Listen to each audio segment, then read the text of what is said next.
منال نے جب سے ہوش سنبھالا تھا خود کو اسی گھر میں پایا جہاں اس کی ماں باپ نہیں تھی۔ وہ 3 سال کی تھی جب مما پاپا چاچو کی شادی کی شب پلنگ پر گئے اور ان کی ڈیڈ باڈیز من عاشق تو کچھ یاد بھی نہیں تھا، بس ان کی پکچرز دیکھی تھی اس گھر میں۔ اسے سب کچھ ملا تھا سوائے پیار کے۔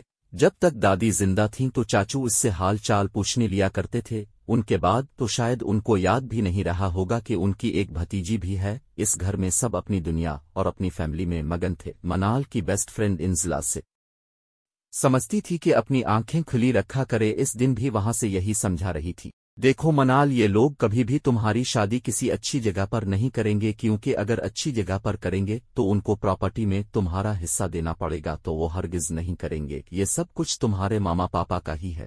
تیرے چاچوں کے پاس جو کچھ بھی نہیں تھا، تیری مما نے پسند سے شادی کی تھی، تیری پاپا سے وہ اکلوتی تھی، اور جہیز میں یہ بڑا گھر، فیکٹری اور دکان وغیرہ لائی تھی۔ یہ سب تجھے ملے گا نہیں، کیونکہ یہ لوگ اب سب اپنے نام کروا چکے ہوں گے۔ منال ہے رب سے یہ سب سن رہی تھی۔ انزلا کو یہ سب اس کی مما سے پتا چلا تھا اور اس کے گوش گزار کر دیا۔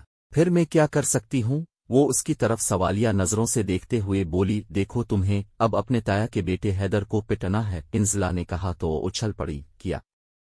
منال نے کہا، دیکھو تو وہ اکلوتا ہے، اگر وہ تجھے پسند کر لے تو وہ خود تیرے لیے سٹینڈ لے گا، ورنہ یہ تو کبھی مر کے بھی تجھے اپنی بہو نہیں بنائیں گے۔ میں لکھ کے دیتی ہوں، یہ کسی بڈھے سے تجھے بہا دیں گے۔ انزلا نے کہا، نہیں۔ منال نے اپنے کانوں پر ہاتھ رکھ لیا، بیٹا کان اور آنکھیں بند کرنے سے کچھ نہیں ہوگا، جیسے بھی کر کے حیدر سے شادی کر لو۔ اور یہی آخری لائن اس کی کزن نے سنی اور حیدر کی امی کے گوش گزار کر دی، جس کے نتیجے میں آج وہ یہاں تھی۔ معاذ کے والد بہت بڑے زمیندار تھے، انہوں نے معاذ کی والدہ شہربانو سے پسند کی شادی کی تھی۔ شہربانو کی منگنی بچپن میں منال کے پاپا عادل شاہ کے ساتھ طے تھی، لیکن قسمت کو کچھ اور ہی منظور تھا۔ شاہ میر خان کو شہربانو پسند آ گئی اور وہ دونوں ایک دوسرے کو دل دے بیٹھے۔ جب ایک جاگیردار کا رشتہ آیا تو سب خوشی سے کھل اٹھے۔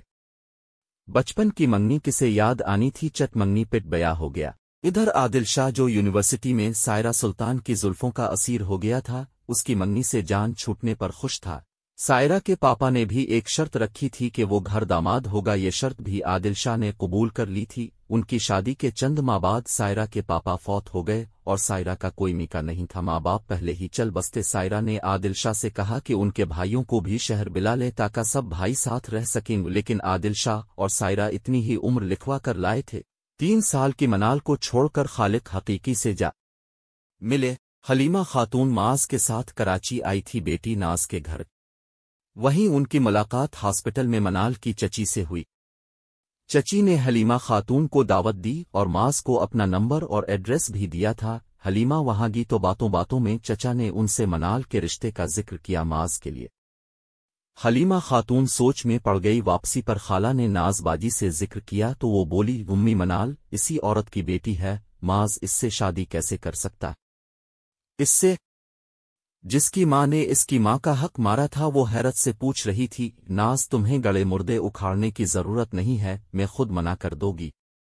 حلیمہ نے ہاتھ سے روکتے ہوئے سمجھایا، امی وہ لوگ ایسا سوچ بھی کیسے سکتے ہیں؟ یاد نہیں ہے منال کی امی کی وجہ سے شہربانو خالہ کا رشتہ ٹوٹ گیا تھا۔ ناز سخت خفا تھی، نادم ہے، کچھ پتہ نہیں ہے، فضول باتیں مت کرو۔ حلیمہ نے کہا، خالہ میں اسی لڑکی سے شادی کروں گا۔ معاذ جو ابھی ابھی گھر آیا تھا ان کی سب باتیں سن لی تھیں، لیکن بیٹا تم نے تو ابھی تک اس لڑکی کو دیکھا بھی نہیں ہے، یہ فیصلے اتنی جلدی نہیں ہوتے ہیں۔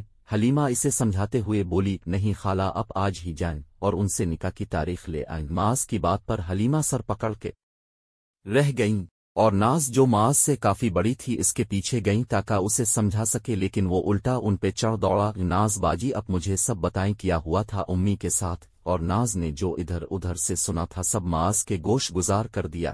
معظم نے اپنی ماں کو نہیں دیکھا تھا، وہ اس کی پیدائش کے وقت کمزور ہو گئی تھی اور 1 ہفتے کے اندر ہی چل بسیں۔ شامیر خان نے دوسری شادی نہیں کی تھی کیونکہ انہیں شہربانوں سے بے حد محبت تھی، اور چند سال پہلے وہ بھی اللہ کو پیارے ہو گئے، باز اکیلا رہ گیا تھا۔